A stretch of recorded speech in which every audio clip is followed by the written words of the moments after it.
Hello বন্ধুরা, welcome back magic ম্যাথে। আমি প্রিয়াঙ্কা। চলো ক্যালেন্ডারের অঙ্কগুলো কী আছে দেখি। 22 নম্বর পৃষ্ঠা কী লেখা আছে? বার্ষিক ক্রীড়া প্রতিষ্ঠা।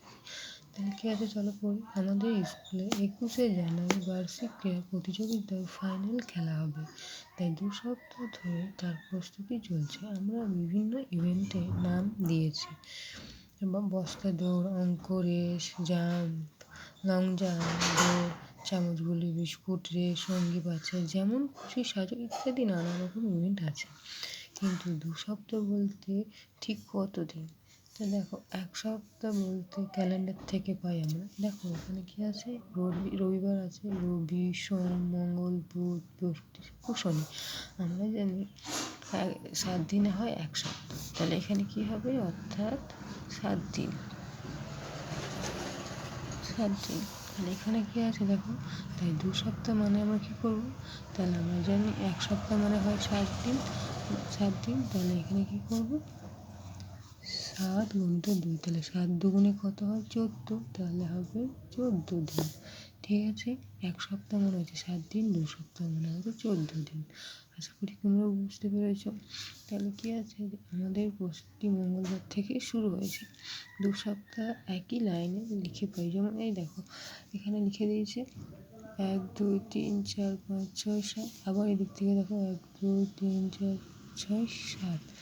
ঠিক আছে, লিখেছে দেখো, মাঝে মাঝে তোমাদেরকে বোঝানোর জন্য এই সাদা রঙের দাগ দিয়ে দিয়েছে। মাঝে মাঝে 2 সপ্তাহকে ভাগ করে দিয়েছে, এখানে একটা সপ্তাহ, এখানে একটা সপ্তাহ। ঠিক আছে, আশা করি তোমরা বুঝতে পেরেছো। তাহলে প্রথম সপ্তাহ শুরু হয় মঙ্গলবার। তাহলে কি ছিল, 7 জানুয়ারি। থেকে আমাদের প্রস্তুতি চলছে। তাহলে 3 সপ্তাহ মানে কতদিন ধরবো? তাহলে 3 সপ্তাহকে আমরা 3কে 7 দিয়ে গুণ করলে হয় 3 7 21 দিন। তাহলে 2 সপ্তাহ 3 দিন মানে আমরা জানি 2 × 7 3। তাহলে কত? তাহলে 7 দুগুণে 14, আর 3 দিন যোগ করলে কত, 14, 15, 16, 17 দিন।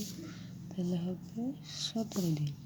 আবার দেখো, আবার আছে যে 42 দিন। তাহলে এখানে 42কে 7 দিয়ে ভাগ করতে বলেছে। তাহলে তোমরা ভাগটা কীভাবে করবে?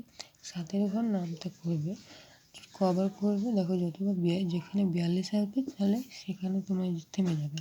তাহলে 7-এর ঘরে জানি আমরা যে 6 7 থেকে হয় 42 হয়। তাহলে এখানে কী হবে, 6 সপ্তাহ। ঠিক আছে, আশা করি তোমাদেরকে আমি বোঝাতে পেরেছি। তো চলো এখানে কি আছে নিজে করে অঙ্কগুলো এক একটা দেখি। 3 সপ্তাহ 4 দিন। তাহলে এখানে কি করব, 3 আর কদিন 1 সপ্তাহ হয়, 7 দিনে।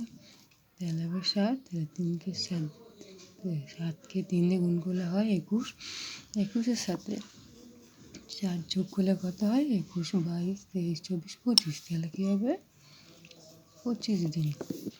চলো 2 নম্বরটা দেখি। 4 সপ্তাহ আছে, তাহলে 4 × 7, তাহলে কত হবে, 4 7 28। আর এখানে আছে 2, তাহলে 28 আর 2 হয় 30 দিন। আবার এখানে আছে 35। তাহলে কী করব, 35কে কত দিয়ে আমরা ভাগ করব, 7 দিয়ে। ঠিক আছে, তাহলে কত হবে, 7 দিয়ে যদি আমরা ভাগ করি 35কে, তাহলে হবে 5 7 35। তাহলে এখানে কী হবে, 5 সপ্তাহ। ঠিক আছে, যেহেতু আমরা জানি যে 7 দিন হয় 1 সপ্তাহ, আর 30 দিনে হয় 1 মাস, তাই 35কে 7 দিয়ে ভাগ করলাম, তাহলে 5 সপ্তাহ। সবাই জানো যে 5 7 35 হয়, তাহলে হলো 5 সপ্তাহ।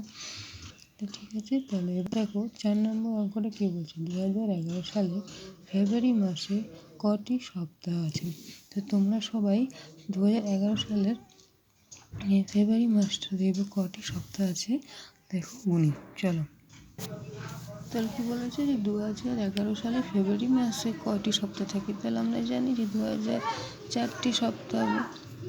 যদি না তোমরা ক্যালেন্ডার খুঁজে পাও 2011 সাল, তোমাদের বই দেখবে 68 পেজে দেখবে 2011 সালের ক্যালেন্ডার দেওয়া আছে।